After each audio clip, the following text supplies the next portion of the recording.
Hello అండి. నమస్తే. Welcome back to my channel Janugiri creatives. అందరూ బాగుండాలని మనస్ఫూర్తిగా కోరుకుంటూ నేను మీ జానుని. ఈరోజు వీడియో అయితే కనుక మంచి హెల్దీ రెసిపీతో వచ్చేసానండి.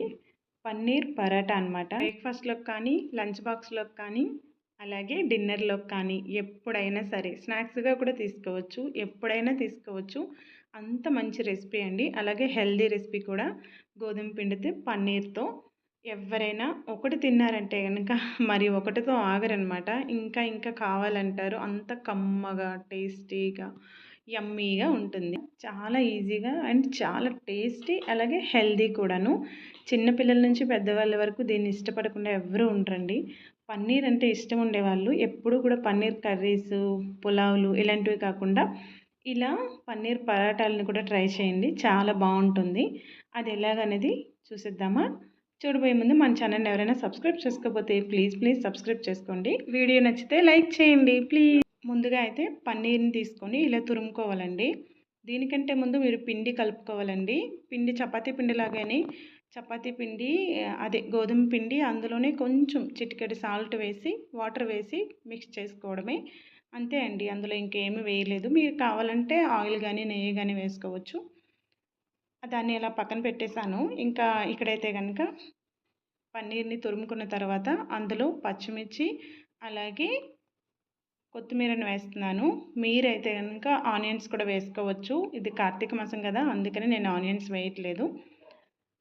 మేము తినట్లేదండి, అందుకే వేయలేదన్నమాట. ఆనియన్స్ వేసుకోవచ్చు మీరు, పచ్చిమిర్చి, కొత్తిమీర, అలాగే కారం, పసుపు, గరం మసాలా అండ్ ధనియాల పొడి, జీలకర్ర పొడి వీటన్నింటినీ కూడా వేసుకొని మిక్స్ చేసుకోవాలి. అంటే ఈ మసాలాలు మన పన్నీర్కి పట్టేటట్లు కలుపుకోవాలన్నమాట. టేస్ట్ చూసుకోండి, సాల్ట్ సరిపోయిందా లేదా అని చూసుకొని చెక్ చేసుకొని, సరిపోకపోతే మళ్ళీ వేసుకోండి. ఇలా మొత్తం కూడా కలుపుకున్నాక ఇలా రౌండ్ బాల్స్లో చేసుకొని పక్కన పెట్టుకోండి. మీకు ఎన్ని కావాలంటే అన్ని చేసుకొని పెట్టుకోండి. ఎంత సైజ్ బాల్స్ కావాలంటే అంత సైజ్ చేసుకొని పెట్టుకోండి. మీడియంగా చేస్తున్నాను నేను ఇక్కడ, మరీ చిన్నవి కాదు అలాగనే పెద్దవి కాదు. నేను చెప్పాను కదండి, ఇక్కడ ముందే నేను పిండి కలిపి పెట్టుకున్నానని. ఇందులో ఏం వేయలేదు. గోధుమ పిండి అలాగే కొంచెం ఉప్పు అలాగే వాటర్ వేసి మిక్స్ చేసుకున్నాను అనమాట. అలా పక్కన పెట్టేశాను. దాన్ని ఇప్పుడు తీసుకుంటున్నాను.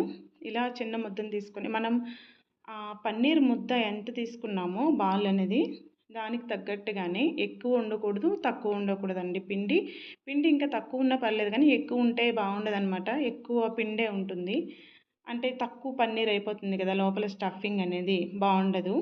సో స్టఫింగ్ మనకి ఎక్కువ ఉండాలి, పిండి అనేది తక్కువ ఉండాలి. అలాగే మరి అలా తక్కువ తీసుకోకపోయినా సరే రెండు సమానంగా ఉండేటట్టు చూసుకోండి, బాగా వస్తుందన్నమాట. ఇగోండి ఇక్కడైతే చూస్తున్నారు కదా, ఈ గోధుమ పిండి కూడా కొంచెం అంత, అంటే మనం చపాతీ పరోటా ఎంత పెద్ద చేసుకుంటామో దానికి తగ్గట్టుగా పిండిని అయితే తీసుకొని ఇలా అందులోనే స్టఫింగ్ అనేది, ఈ పన్నీర్ స్టఫింగ్ని కూడా పెట్టి క్లోజ్ చేసేయాలి. క్లోజ్ చేసిన తర్వాత ఇలా చపాతీ కర్రతో పాముకోవాలండి. మనం అంటే కొంచెం పల్చగా చేసుకోకూడదు, అలా అని తిక్కుగా కూడా చేసుకోకూడదు. తిక్కుగా చేసుకుంటే ఏంటంటే మనకంత తినే కొద్దీ తినాలనిపించదు అనమాట. అందుకని కొంచెం మీడియంగా చేసుకుంటే బాగుంటుంది. తినేటప్పుడు కూడా చాలా సాఫ్ట్గా, అసలు మనం దానికి పని చెప్పాల్సిన పని లేదు. నోట్లో పెడితే అలా వెళ్ళిపోతుంది అనమాట. నెయ్యి వేసి పెనం పైన కాల్చుతుంటే నోట్లో పెడితే అలా వెళ్ళిపోతుంటుంది. అంత సాఫ్ట్గా ఉంటుంది. అలా చేసుకోండి. కొంచెం థిక్గా చేసుకున్నారనుకోండి అంత సాఫ్ట్గా రాదు, బాగుండదన్నమాట. ఇలా అక్కడ వీడియోలో చూపిస్తున్నట్లుగా చపాతీ చేసుకున్నట్లుగా రోల్ చేసుకున్న తర్వాత ఇదిగోండి ఇలా పెనం పైన వేసి రెండు వైపులా కూడా నెయ్యి వేసుకొని కాల్చుకోండి. బటర్ వేసుకొని కాల్చుకుంటే ఇంకా బాగుంటుంది.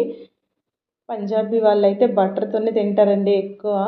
నేను ప్రెగ్నెంట్తో ఉన్నప్పుడు ఫస్ట్ అక్కడ ఉండేదాన్ని, అప్పుడు అక్కడ తినేదాన్ని అనమాట. అక్కడ ఆంటీ ఇచ్చేవారు, డైలీ చేసేవారు, డైలీ ఇచ్చేవారండి. చాలా బాగుండేవి. బటర్ వేసి తింటారనమాట ఎక్కువగాను వాళ్ళు. పరాటాలు అయితే రోజు పరాటాలేనండి అక్కడైతే.